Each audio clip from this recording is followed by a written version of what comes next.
नमस्कार, मैं रवीश कुमार। अप्रत्याशित, अकल्पनीय, अभूतपूर्व, इन विशेषणों का, अतिशयोक्तियों का प्रयोग प्रधानमंत्री मोदी ने कोरोना की दूसरी लहर के बाद किया था। सोमवार को मिजोरम और असम के बीच जो हुआ है उसे भी अभूतपूर्व, अप्रत्याशित और अकल्पनीय कहा जा सकता है। अकल्पनीय इस संदर्भ में कि ट्विटर पर मिजोरम और असम के मुख्यमंत्री कई घंटों तक झगड़ते रहे और जमीन पर दोनों राज्यों की सीमा पर तनाव बढ़ता रहा।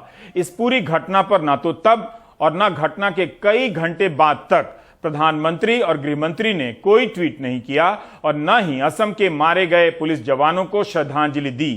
कई घंटे बीत जाने के बाद भी दोनों राज्यों के बीच शांति की अपील तक नहीं आई। ऐसा कभी नहीं हुआ कि एक राज्य के मुख्यमंत्री दूसरे राज्य के मुख्यमंत्री को ट्विटर पर आकर ट्रोल करने लगे, झगड़ने लगे और कुछ देर बाद एक मुख्यमंत्री गायब हो जाएं और एक मुख्यमंत्री देर रात तक अकेले ट्वीट करते रहें और गायब हो चुके मुख्यमंत्री को संबोधित करते रहे। आपने कब ऐसा सुना था कि असम की सरकार कह रही है कि मिजोरम की पुलिस ने उसकी पुलिस पर लाइट मशीन गन से गोलियों की बौछार कर दी। 5 जवान मारे गए, 50 से अधिक घायल हो गए। घायल होने वालों में असम के कछार जिले के एसपी और आईजी भी हैं। इस लेवल का टकराव हुआ है। 25 जुलाई सोमवार को असम मिजोरम सीमा पर तनाव और हिंसा की घटना से 2 दिन पहले गृहमंत्री अमित शाह पूर्वोत्तर के दौरे पर थे और वहां के हालात को सुलझा लेने के कई बड़े दावे किए और कहा कि अब इन इलाकों में आंदोलन, आतंकवाद और हथियार अतीत का हिस्सा हो चुका है। शिलांग में अमित शाह ने 8 राज्यों के मुख्यमंत्रियों और मुख्य सचिवों के साथ एक बैठक भी की और पूर्वोत्तर की समस्याओं को सुलझा लेने के बड़े बड़े दावे किए। गृहमंत्री ने कहा कि उन्होंने असम और मिजोरम के मुख्यमंत्रियों से भी बात की।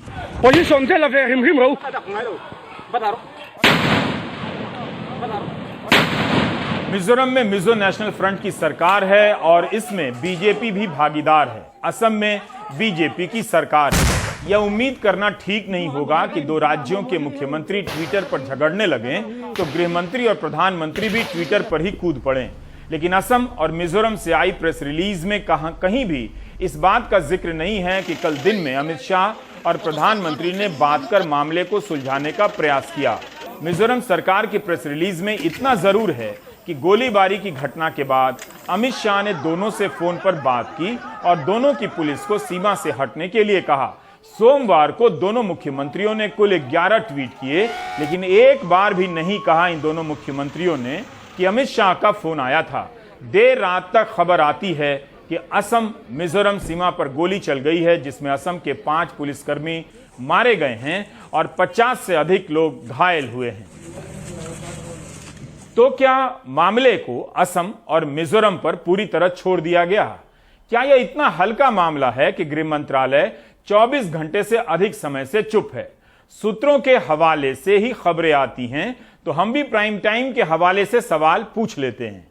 सोमवार के दिन गृह मंत्रालय की तरफ से जो भी पहल हुई होगी उसका नतीजा क्यों नहीं निकला, जबकि जहां पर टकराव हुआ है वहां पर केंद्रीय सुरक्षा बल की चौकी भी है। इस लिहाज से देखें तो दोनों राज्यों के अलावा केंद्र के पास स्वतंत्र जानकारी का एक और जरिया था। इसके बाद भी असम के मुख्यमंत्री 11:30 बजे रात तक ट्वीट करते रहे और मिजोरम के मुख्यमंत्री ने 5 बजे के बाद ट्वीट करना बंद कर दिया। ट्विटर पर टैग प्रणाली का इस्तेमाल करते हुए दोनों ने गृहमंत्री अमित शाह को पंच बनाया और उन्हें संबोधित करते हुए लिखना शुरू कर दिया। इसके बाद भी गोली चलती है, असम पुलिस के जवान मारे जाते हैं। सवाल है कि इतना समय रहने के बाद भी गृह मंत्री अमित शाह घटना पर काबू क्यों नहीं पा सके?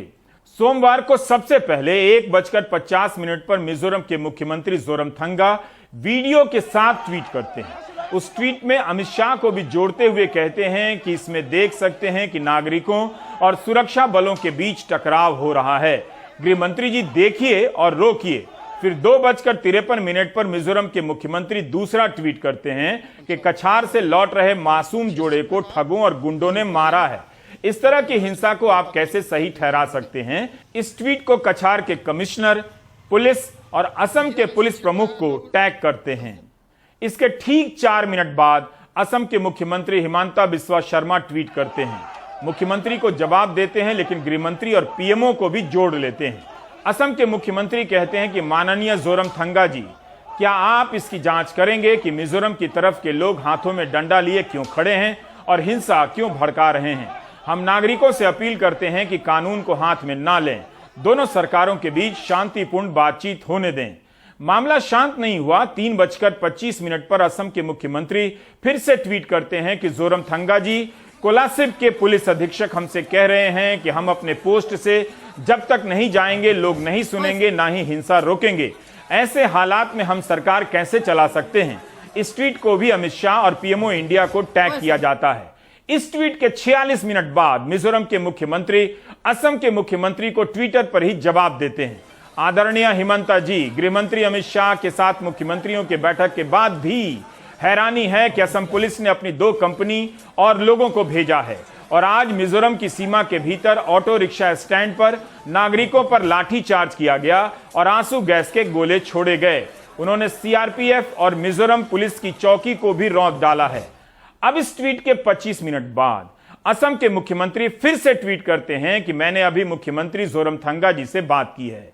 मैंने दोहराया है कि सीमा पर असम यथास्थिति और शांति बनाए रखेगा। मैंने आइजॉल जाने और जरूरत पड़ने पर अमित शाह और प्रधानमंत्री कार्यालय से भी चर्चा करने की इच्छा जताई है। अब 4:52 हो चुके हैं। मिजोरम के मुख्यमंत्री असम के मुख्यमंत्री के ट्वीट का जवाब देते हैं। माननीय हिमंता जी, जैसा कि चर्चा हो चुकी है, मैं आपसे विनती करता हूं कि हमारे लोगों की सुरक्षा के लिए असम पुलिस को निर्देश दें कि वेरेंगेटे से वापस जाएं।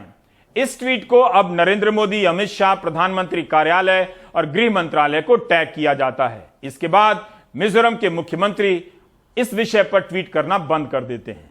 मिजोरम के मुख्यमंत्री ने अपने ट्वीट में गंभीर आरोप लगाए कि असम पुलिस ने सीआरपीएफ की चौकी पर हमला किया, मिजोरम की पुलिस चौकी पर हमला किया। अभी तक सरकार ने आधिकारिक रूप से यह नहीं बताया है कि असम की पुलिस ने सीआरपीएफ की चौकी पर हमला किया था या नहीं। सोमवार को 1:50 से लेकर 4:52 तक 2 राज्यों के मुख्यमंत्री ट्विटर पर एक दूसरे को चुनौती दे रहे हैं, विनती कर रहे हैं, उलझ रहे हैं। लेकिन क्या इस दौरान प्रधानमंत्री कार्यालय और गृह मंत्रालय की तरफ से कोई पहल हुई होगी? फिर यह देश कैसे चल रहा है अगर नहीं हुई होगी तो? अगर पहल हुई होती तो 3 घंटों के दौरान किए गए 7 ट्वीट में गृह मंत्री की पहल और प्रधानमंत्री के पहल का जिक्र क्यों नहीं आता है? दोनों में से कोई नहीं करता है। ठीक है कि यह विवाद पुराना है, लेकिन ऐसा कभी नहीं हुआ कि भारत के 2 राज्यों के मुख्यमंत्री ट्विटर पर झगड़ रहे हों और गृह मंत्री से लेकर प्रधानमंत्री को पुकार रहे हों। मिजोरम के मुख्यमंत्री 5 बजे के बाद ट्वीट नहीं करते हैं। शाम 7:30 बजे जब असम के मुख्यमंत्री ट्वीट करते हैं तो काफी कुछ बदल चुका था। 7:30 पर हिमंता अपने ट्वीट में कहते हैं कि मुझे यह बताते हुए बहुत दुख हो रहा है कि मिजोरम असम सीमा पर अपने संवैधानिक सीमा की रक्षा करते हुए असम पुलिस के 6 बहादुर जवानों ने कुर्बानी दी है। मैं इन बहादुरों के परिजनों को अपनी श्रद्धांजलि अर्पित करता हूं। बाद में मरने वालों की संख्या 6 की जगह 5 कर दी जाती है। मिजोरम के मुख्यमंत्री का कोई ट्वीट नहीं आता है। अब 10:24 पर असम के मुख्यमंत्री फिर से ट्वीट करते हैं कि ऐसे साक्ष्य सामने आने लगे हैं कि मिजोरम की पुलिस ने असम की पुलिस के खिलाफ लाइट मशीन गन का इस्तेमाल किया है। यह दुर्भाग्यपूर्ण है और बताता है कि मंशा क्या है और हालात कितने गंभीर हैं। मिजोरम के मुख्यमंत्री इस ट्वीट का भी कोई जवाब नहीं देते हैं। 11:21 पर असम के मुख्यमंत्री फिर से ट्वीट करते हैं कि असम पुलिस के 5 जवानों को मारने और कईयों को घायल करने के बाद इस तरह से मिजोरम की पुलिस और गुंडे जश्न मना रहे हैं। यह दुखद है और भयानक है। मिजोरम के मुख्यमंत्री इस पर भी जवाब नहीं देते हैं। 11:35 पर असम के मुख्यमंत्री एक और ट्वीट करते हैं। इस ट्वीट में इस मसले पर असम सरकार की तरफ से प्रेस रिलीज जारी की जाती है। सोमवार को मिजोरम के मुख्यमंत्री 4 ट्वीट करते हैं और असम के मुख्यमंत्री 7 ट्वीट करते हैं। शाम 7:30 बजे के बाद हिमंता बिस्वा शर्मा ने जो 4 ट्वीट किए हैं उसे ना तो मिजोरम के मुख्यमंत्री को टैग किया है, ना ही गृह मंत्री अमित शाह को। मिजोरम का आरोप है कि असम पुलिस ने सीआरपीएफ और मिजोरम पुलिस की चौकी को रौंद दिया। क्या यह सही है? Around 200 Assam Armed Police, led by IGP Assam, accompanied by DC Kachar, SP, and DFO Kachar, came to Vairengte auto rickshaw stand at around 11:30 a.m. today, 26 July 2021. They forcibly crossed the duty post manned by CRPF personnel stationed there and overrun a duty post manned by one section of Mizoram police personnel. Assam police का आरोप है कि उसके जवानों पर light machine gun से गोलियां चलाई गई हैं। इस पर भी कई घंटे तक गृह मंत्री और प्रधानमंत्री कोई ट्वीट नहीं करते हैं, जवानों को सार्वजनिक रूप से श्रद्धांजलि नहीं देते हैं। तब तक भी नहीं जब तक असम 3 दिन के राजकीय शोक की घोषणा कर चुका था, उसके बहुत देर बाद तक भी नहीं। राहुल गांधी ने अपने ट्वीट में कहा है कि मारे गए लोगों के परिजनों को श्रद्धांजलि अर्पित करता हूं। मैं उम्मीद करता हूं कि जो घायल है जल्दी ठीक होंगे। गृहमंत्री ने लोगों के जीवन में नफरत और अविश्वास का बीज बोते हुए देश को फिर से फेल किया है। इसी के गंभीर परिणामों का फल आज भारत भुगत रहा है। कांग्रेस नेता राहुल गांधी ने अमित शाह से इस्तीफे की मांग की है और दोनों राज्यों की सीमा पर हालात का पता लगाने के लिए अपनी पार्टी की एक कमेटी बनाई है। हमने आज इस मुद्दे को लेकर अडजर्नमेंट मोशन भी लोकसभा और राज्यसभा में दिए हैं। और मैंने आज गृह मंत्री अमित शाह जी को चिट्ठी के द्वारा ये भी एक इंक्वायरी की भी मांग की है। कांग्रेस अध्यक्षा सोनिया गांधी जी और कांग्रेस नेता राहुल गांधी जी ने हमको निर्देश दिया है कि हम वहाँ पे जाएं और कांग्रेस के एक संसदीय और विधायिनी दल कल उस असम के काचार डिस्ट्रिक्ट में सीमा के उस पर जाएंगे। केंद्र सरकार और राज्य सरकारों की लापरवाही के कारण आज दोनों राज्यों के बीच में तनाव और हिंसा का वातावरण बन गया है। तो इंटेलिजेंस फेलियर है, कोऑर्डिनेशन है और ये सामूहिक रूप से एक व्यर्थता जो है, उसके लिए गृह मंत्री जिम्मेवारी कबूल करें और अपने पद से इस्तीफा दें। असम और मिजोरम में बीजेपी की सरकार है, दिल्ली में भी बीजेपी की सरकार है। ये डबल इंजन नहीं, ट्रिपल इंजन है। फिर भी संवाद की व्यवस्था इतनी गई गुजरी क्यों नजर आ रही है, फेल क्यों नजर आ रही है? शिवराज पाटिल होते तो गृह मंत्री के पद से इस्तीफा दे चुके होते या फिर उन्हें हटा दिया गया होता। बीजेपी के सांसद दिलीप सैकिया भी मानते हैं कि जो हुआ ठीक नहीं हुआ। इस 7 राज्यों में इंटरस्टेट बाउंड्री का एक इशू पहले से है। ये डिकेड्स लॉन्ग एक प्रॉब्लम है। काल जो घटना मिजोरम असम बॉर्डर लाइलापुर में हुआ है, इस घटना को मैं तो पहले इसकी कड़ी निंदा करता हूँ, भर्त्सना देता हूँ। ऐसा घटना नहीं होना चाहिए था, क्योंकि उनके लिए एडवांटेज होता है मिजोरम के लिए, क्योंकि वो हिल्स में ऊपर में रहता है और असम नीचे में रहता है। तो ऊपर से पत्थर फेंकना, लाठी फेंकना, बेम्बू फेंकना, गोली मारना आसान होता है। ये इस काल घटना को एक लेसन के नाते हमको लेना चाहिए। आने वाला समय में ऐसा घटना का कहीं पर भी किसी बॉर्डर में पुनरावृत्ति न हो। एक आपको लगता है कि मिजोरम सरकार की तरफ से कोई स्पष्टीकरण आनी चाहिए, वहाँ पर पैरामिलिट्री फोर्सेस तैनात किए जाने चाहिए, हालात तब तक सुधर नहीं? अभी काल से तो सीआरपीएफ को ये सौंपा गया है बॉर्डर का सुरक्षा का वो वाला विषय, लेकिन ये भी परमानेंट समाधान सूत्र नहीं है। उसके लिए पूरे नॉर्थ ईस्ट के सभी स्टेटों के उनके जो स्टेक होल्डर्स है, उनकी जो सरकार है और केंद्र सरकार एक टेबल तक कर करके उस समस्या का कैसे एक परमानेंट समाधान, एक सूत्र निकल सकते, उसके ऊपर ही हमको जोर देना है। असम के मुख्यमंत्री हिमांता बिस्वा शर्मा आहत हैं, लेकिन इस घटना में मिजोरम का भी पक्ष है। बिस्वा ने मंगलवार की सुबह भी कई ट्वीट किए। मिजोरम के मुख्यमंत्री ने मंगलवार दोपहर तक कोई ट्वीट नहीं किया। असम के मुख्यमंत्री ने अस्पताल जाकर घायलों का हाल पूछा, कहा कि जो गंभीर रूप से घायल हैं उन्हें एयर एम्बुलेंस से अच्छी जगह पर भेजकर इलाज कराया जाए। सिलचर एसपी के कार्यालय में जाकर मारे गए जवानों को श्रद्धांजलि दी, उन्हें शहीद कहा और सलामी दी। इस झगड़े में असम पुलिस के एसपी वैभव निम्बालकर के पांव में गोली लगी है और वो आईसीयू में बताए जाते हैं। उन्हें आगे के इलाज के लिए मुंबई भेजा गया है। असम पुलिस के इंस्पेक्टर जनरल भी घायल हुए हैं। इसके बाद असम के मुख्यमंत्री 11:30 बजे फिर से एक वीडियो क्लिप ट्वीट करते हैं और इसे देखने की अपील करते हुए कहते हैं कि देखिए और जानिए कि किस तरह से मिजोरम पुलिस ने कार्रवाई की है। पूरे मामले को तूल दिया है, दुखद है और भयानक है। इस घटना के कई घंटे बाद भी इस तरह की खबर नहीं आई कि मिजोरम की सरकार ने अपनी पुलिस के अफसरों के खिलाफ कोई कार्रवाई की है। आज इस सीमा पर सीआरपीएफ की 2 टुकड़ियां और तैनात कर दी गई। कई घंटे तक तनाव रहा सोमवार को, फिर यह सब क्यों नहीं किया गया? गृह मंत्रालय ने अभी तक सार्वजनिक रूप से साफ नहीं किया है कि सीआरपीएफ की चौकी पर असम पुलिस के हमले की खबर पूरी तरह से गलत है। सीआरपीएफ के एडीजी संजीव रंजन ओझा अपने बयान में इस बात का जिक्र ही नहीं करते हैं कि असम पुलिस ने सीआरपीएफ की चौकी पर हमला किया है या नहीं। मिजोरम के मुख्यमंत्री का आरोप गलत है या सही है। सोमवार को जब मिजोरम के मुख्यमंत्री ने ट्वीट किया, उस वक्त भी सीआरपीएफ कह सकती थी कि उसकी चौकी पूरी तरह से सुरक्षित है। ओझा ने एएनआई से कहा है कि सीआरपीएफ की दोनों बटालियनों की दोनों टुकड़ियां असम और मिजोरम के पुलिस बलों के साथ वहां मौजूद थीं, पर वे तटस्थ थीं। जिस समय दोनों पक्षों के बीच हमला शुरू हुआ, दोनों में से किसी का भी समर्थन नहीं कर रही थीं।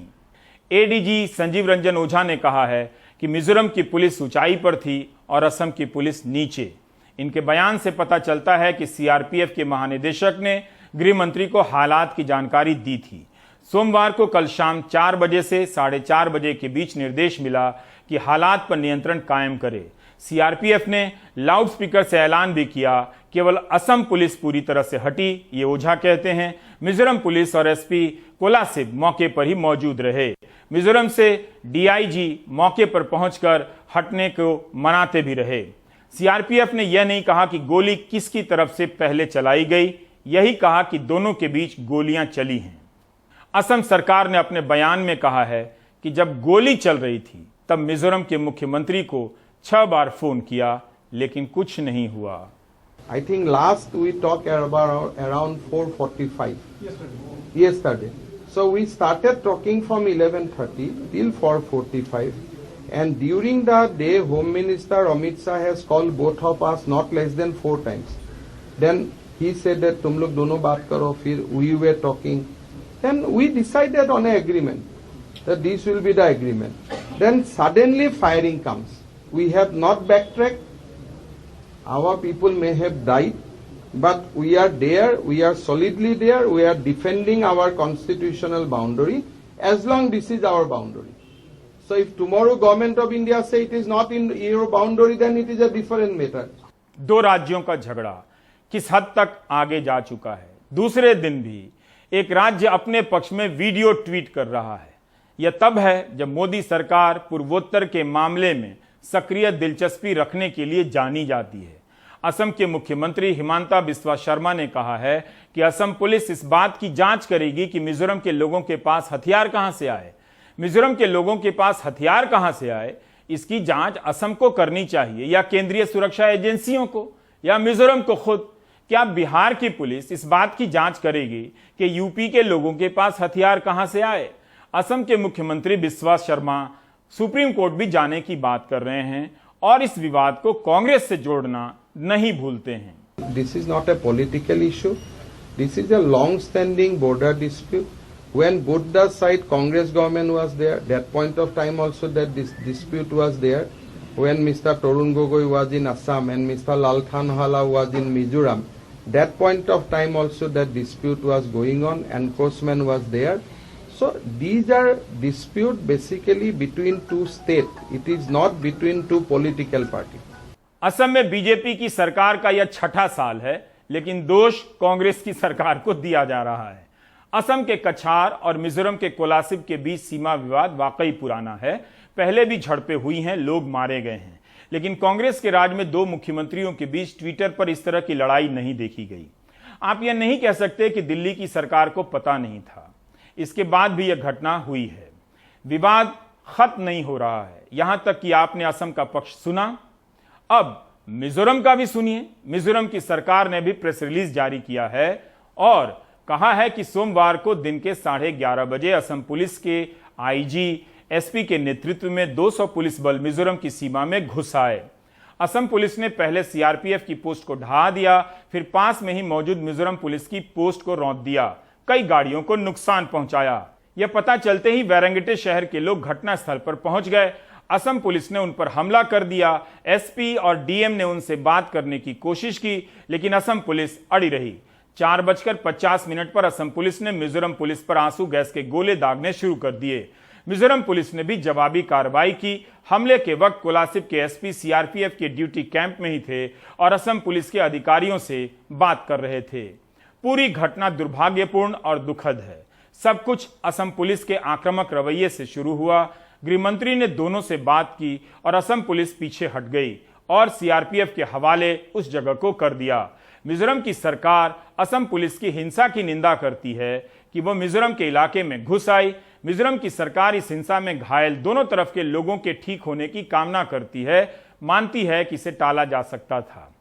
तो ये मिजोरम का पक्ष था जो कह रहा है कि असम की पुलिस उसके इलाके में आ गई, उसके लोगों के साथ मारपीट की गई।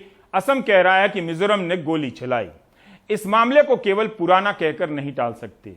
दो राज्यों को कई घंटों तक भिड़ने दिया गया, यह साधारण बात नहीं है। असम के साथ मिजोरम का भी पक्ष बराबर आते रहना चाहिए। There must be peace around here. We want peace. We don't want to harm any fellow man. We are all brothers. We are all sisters. If there is anything wrong, we have to discuss peacefully.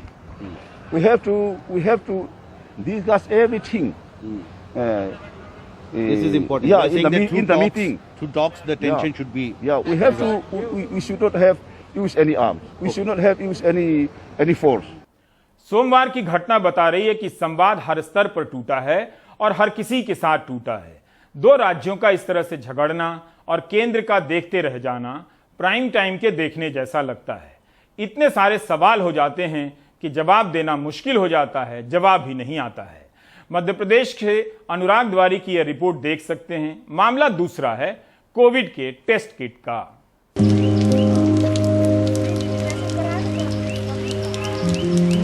कुछ परिवार तो ऐसे रहे कि जिनके अपने ही अपनों से छूट गए।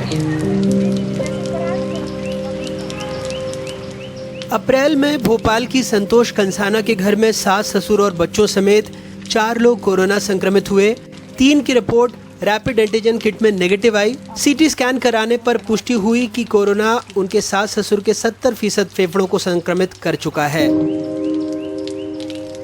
हम लोगों ने उनका नाक का टेस्ट कराया था, बच्चों का भी और सास ससुर का भी।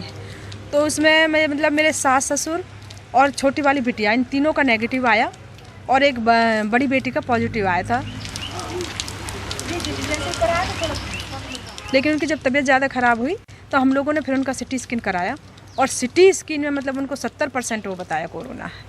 तो ये उसके बाद में फिर हम लोगों ने उनको चिरायू हॉस्पिटल में एडमिट किया था। और कहीं ना कहीं जो ये नाक के द्वारा टेस्ट हुए जितने भी, तो वो बड़े ही असंतोषजनक तो थे ही, लेकिन कहीं ना कहीं रिपोर्ट भी उसमें सही नहीं आई और उसका लोगों को खामियाजा ये भुगतना पड़ा कि कुछ परिवार तो ऐसे रहे कि जिनके अपने ही अपनों से छूट गए।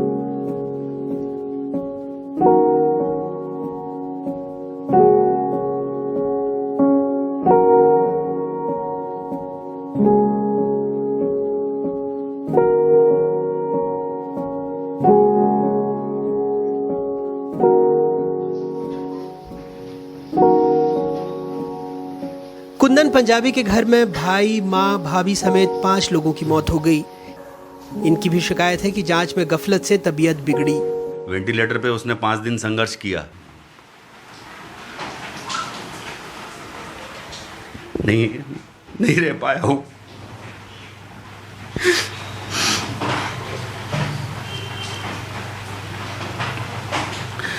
ये अगर गफलत नहीं होती रिपोर्ट में तो आज मेरा भाई जिंदा होता, आज हम लोगों के साथ में होता। जब रिपोर्ट ही नेगेटिव है तो क्या माना जाएगा बताइए आप? यही माना जाएगा ना कि उसको कोरोना नहीं है।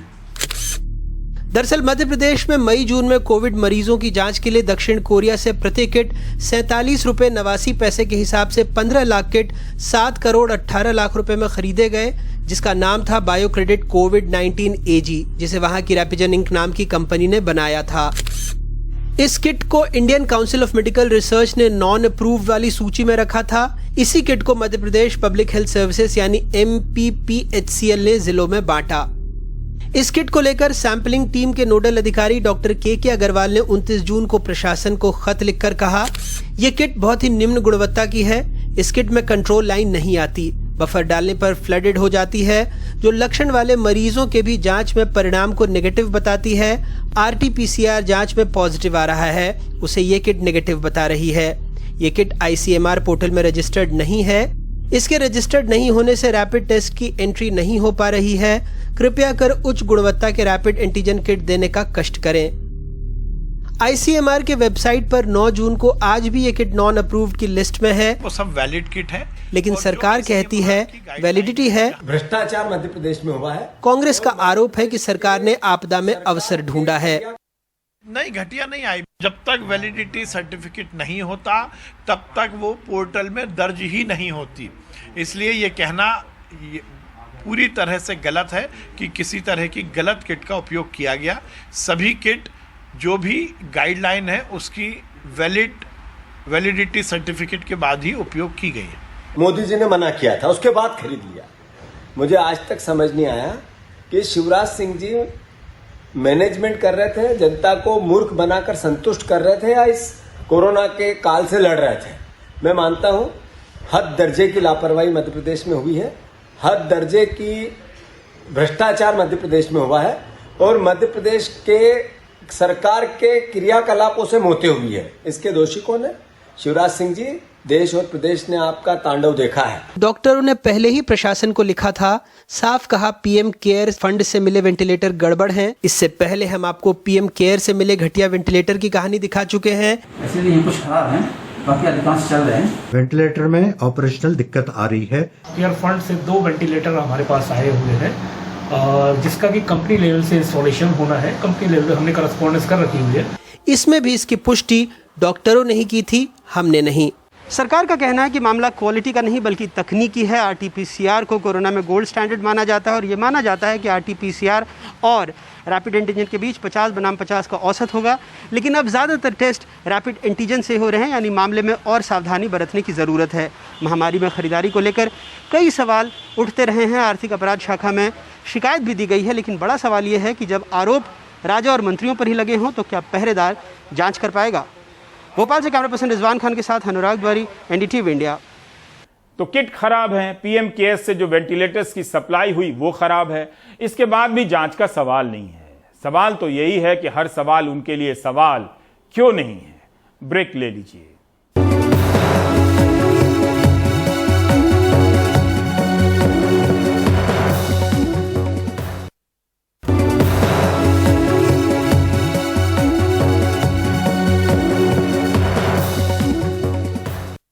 सोहित की ये रिपोर्ट शायद हर दूसरे तीसरे व्यापारी की होगी। कोरोना के दूसरी लहर के बाद से ही व्यापारियों की परेशानी बढ़ गई है, व्यापार ना के बराबर है, और काम कम होने के कारण वो अपने व्यापार को बंद भी करने लगे हैं।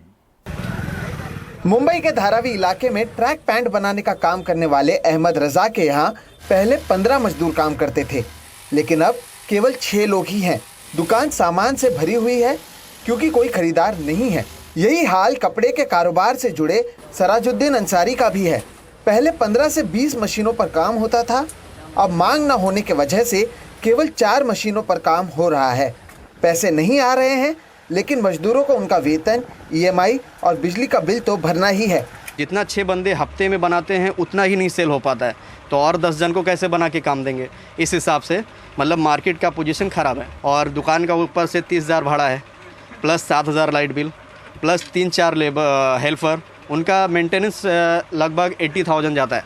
वो अपने से अभी इस वक्त जो हालत है नहीं हो पा रहा है। बिजली का बिल मेरा 1,39,000 रुपये आए हैं। ये रहा लाइट का बिल।